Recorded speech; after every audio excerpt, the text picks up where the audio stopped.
El día de hoy hablaremos de imperialismo.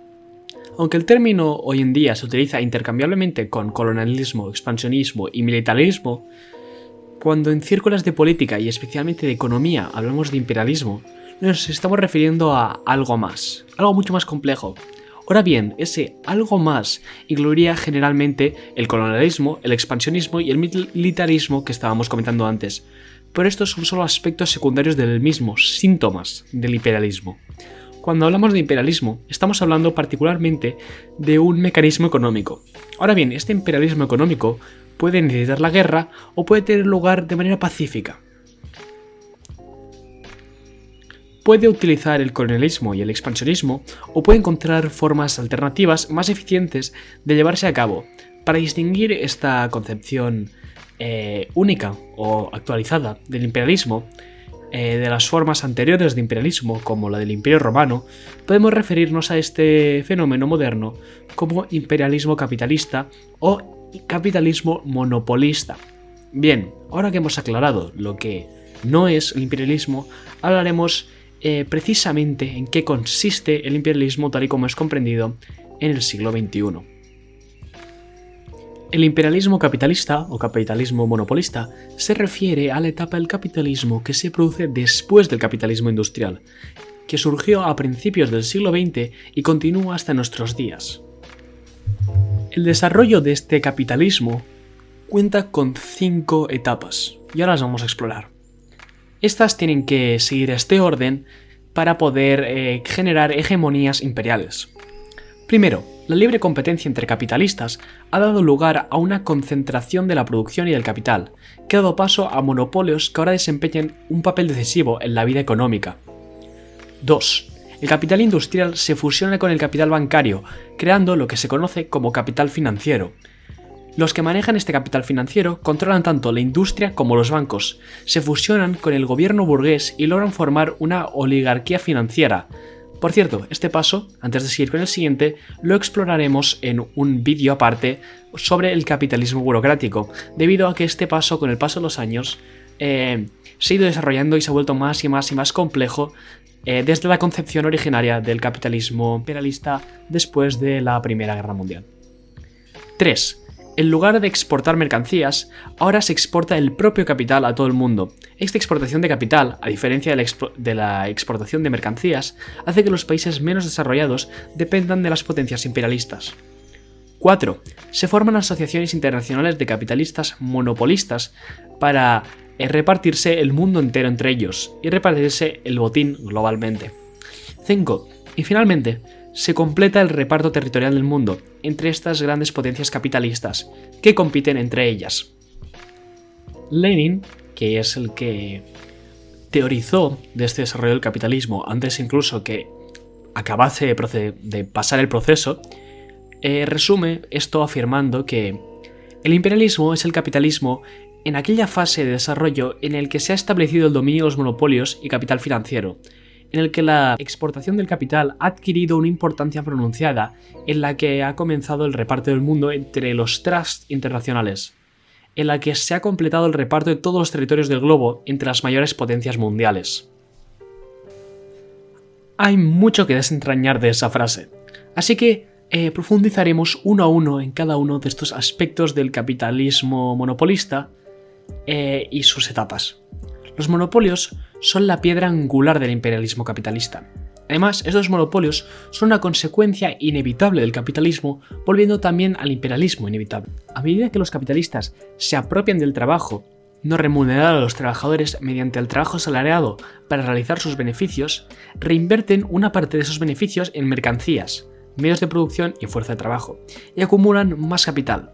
A medida que este proceso se repite, las empresas crecen y compiten libremente con otras empresas que hacen lo mismo.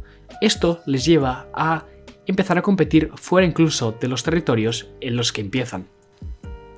En el proceso de esta competencia, los capitalistas más pequeños, como con menos trabajadores o que han sabido jugar más en el mercado, son expulsados de la competencia por los capitalistas más grandes con más trabajadores a través de diversos medios, como fusiones, adquisiciones, patentes, derechos de autor, precios, etc.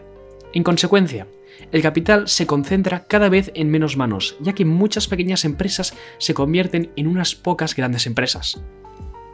Este pequeño número de grandes empresas forman entonces carteles, consorcios y sindicatos entre sí, con el fin de reducir la competencia exterior y maximizar los beneficios entre ellos. Aquí de nuevo voy a citar a Lenin. Los carteles llegan a un acuerdo sobre las condiciones de venta, las fechas de pago, etc. Se reparten los mercados entre ellos, fijan la cantidad de bienes que hay que producir. Además, fijan los precios, se reparten los beneficios entre las distintas empresas, etc. Así pues, en un determinado momento de desarrollo del capitalismo, el libre mercado y su competencia abierta se convierte en su polo opuesto, el monopolio, o más comúnmente hoy en día, el oligopolio. Un pequeño grupo de empresas lo controlan absolutamente todo, y estos monopolios u oligopolios pasan a desempeñar un papel decisivo en la economía y vida estatal de cualquier nación. Esto es muy evidente hoy en día, donde vemos monopolios prominentes en la industria de la tecnología, la alimentación y la agroindustria. Los productos farmacéuticos incluso, el comercio minorista, la industria manufacturera, los medios de comunicación y así sucesivamente en todos los ámbitos de la vida. De hecho, una estrecha red de tan solo 147 empresas controlan más del 40% del total de los activos corporativos a nivel mundial. Sin embargo, los capitalistas industriales no llegarían muy lejos sin los bancos. A medida que el capitalismo se desarrolla, el capital monopolista de industrias y bancos se entrelaza cada vez más, llegando a ser virtualmente indistinguibles. Esta fusión del capital monopolista industrial y el capital monopolista bancario, o como los llamaremos capital industrial y capital bancario, se convierte en lo que se conoce como capital monopolista financiero, o simplemente capital financiero. Y los monopolistas que manejan este capital financiero se convierten en los que se conoce como una oligarquía financiera. Pero, ¿cómo se produce esta fusión entre el capital de la industria y el de los bancos? Aquí Lenin vuelve a contestar esta pregunta. A medida que la banca se desarrolla y se concentra en unos pocos establecimientos, los bancos pasan de ser modestos intermediarios a poderosos monopolios del dinero, que tienen a su disposición casi la totalidad del capital monetario de todos los capitalistas y pequeños empresarios, y también la mayor parte de los medios de producción y de las fuentes de materias primas en cualquier país y en varios países a la vez. Así, los bancos se encuentran manejando enormes cantidades de capital industrial, y al gestionar las cuentas corrientes de estas empresas, los bancos desarrollan un conocimiento profundo de las participaciones de las empresas y de sus posiciones económicas más amplias, haciendo que las industrias dependan de los bancos. Pero los bancos no solo poseen o incluso controlan el capital monetario de las industrias, cada vez más ellos también intervienen directamente en la industria, aportando enormes sumas de sus propios fondos a la industria para que sean empleados por las industrias. Cada vez más, las industrias monopolistas y los banqueros monopolistas se convierten en las mismas personas. Se establece un vínculo personal, por así decirlo, entre los bancos y las mayores empresas industriales y comerciales. La fusión de unas con otras mediante la adquisición de acciones y mediante el nombramiento de direcciones de bancos en los consejos de supervisión o consejos de administración de las empresas industriales y comerciales, y viceversa. La vinculación personal entre los bancos y las industrias se completa con la vinculación impersonal entre ambos y el gobierno. Ese grimiendo la industria monopolizada en una mano y la banca monopolizada en la otra. La oligarquía financiera llega a dominar con su capital financiero todos los ámbitos de la sociedad en la fase superior del capitalismo. Ahora bien, la dominación del capital financiero no se limita a los confines de las fronteras nacionales. De hecho, ya en el Manifiesto Comunista de 1848, durante el periodo del capitalismo industrial, Marx y Engels habían señalado que la necesidad de un mercado en constante expansión para sus productos persigue a la burguesía por toda la superficie del globo. Debe ahondar en todas partes, establecerse en todas partes y establecer conexiones en todas partes, en busca de un crecimiento infinito y máximo. Imposible, sobre todo dentro de los estrechos límites de las fronteras nacionales. el capital se expande internacionalmente por todos los rincones del mundo para obtener lo que hoy en día conocemos como superbeneficios. Este proceso se ve facilitado por la exportación del capital financiero, respaldada por la industria y los bancos del núcleo imperial, por todo el planeta. Lo importante es que no se trata simplemente de la exportación de mercancías, y eso es lo que distingue los distintos tipos de capitalismo. De nuevo citamos a Lenin.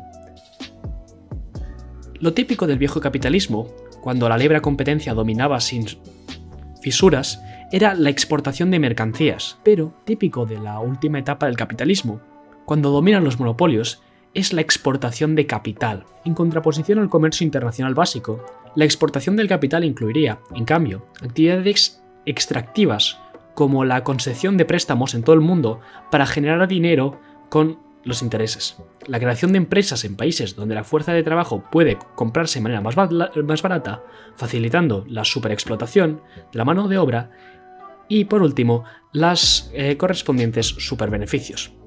Y todo en una serie de otras formas de inversión extranjera directa en el exterior que desarrolla relaciones de dependencia internacional respecto a las potencias imperialistas.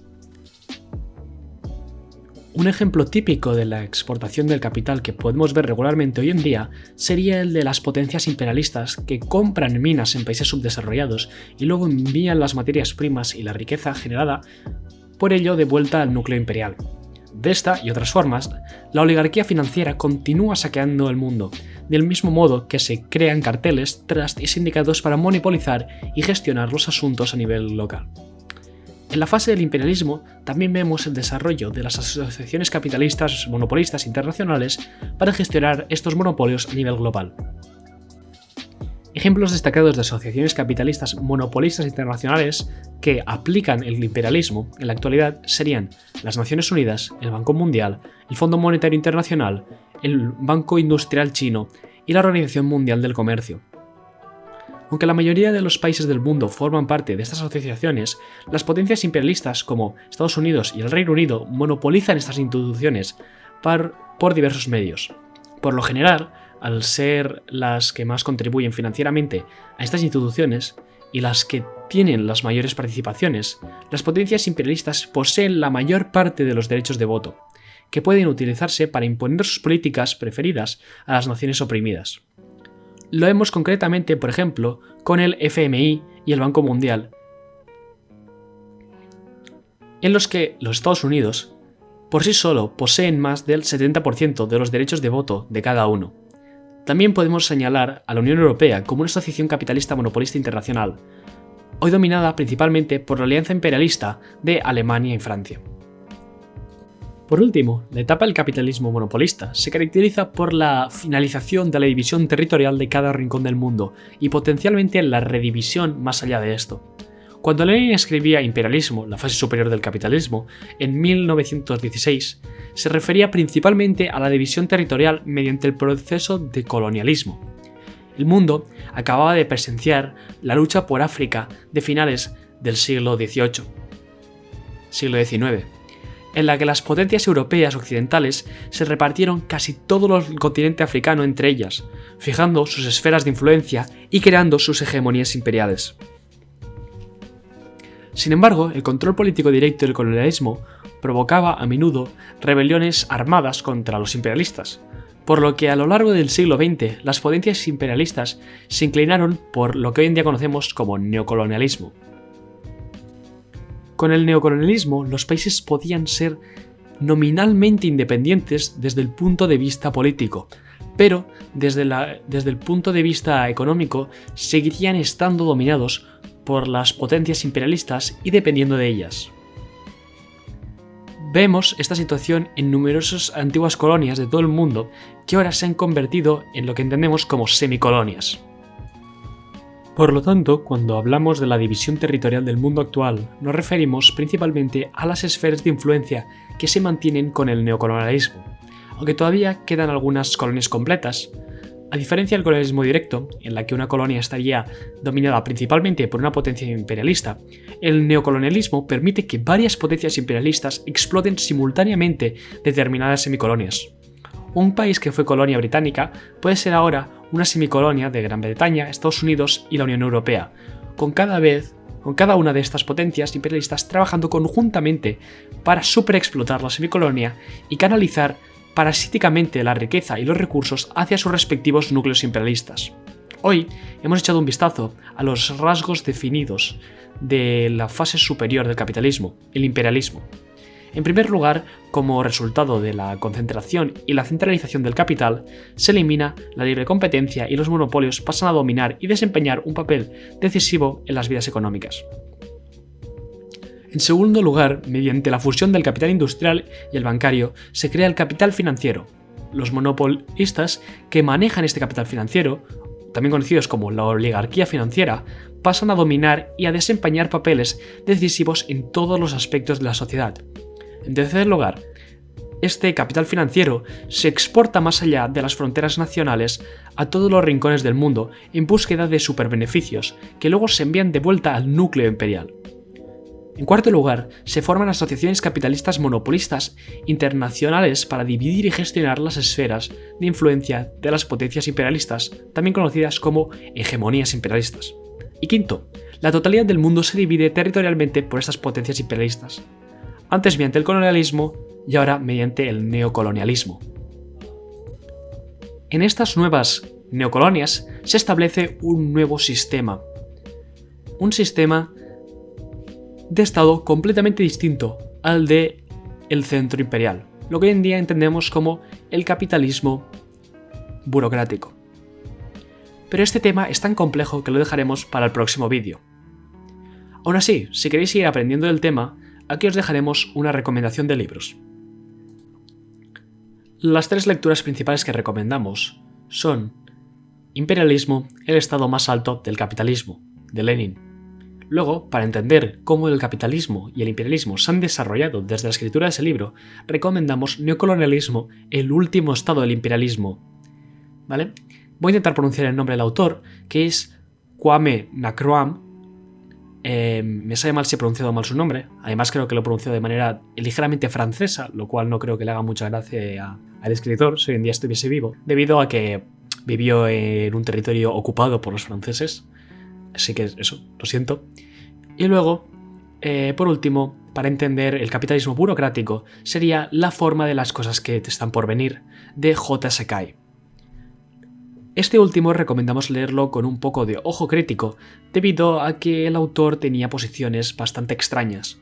Aún así, nos sirve para entender un poquito más el desarrollo del capitalismo burocrático. Por último, también recomendamos leer algún escrito hecho por el Partido Comunista del Perú y el camarada Gonzalo, pero no hay ninguno que trate de manera específica solo este tema.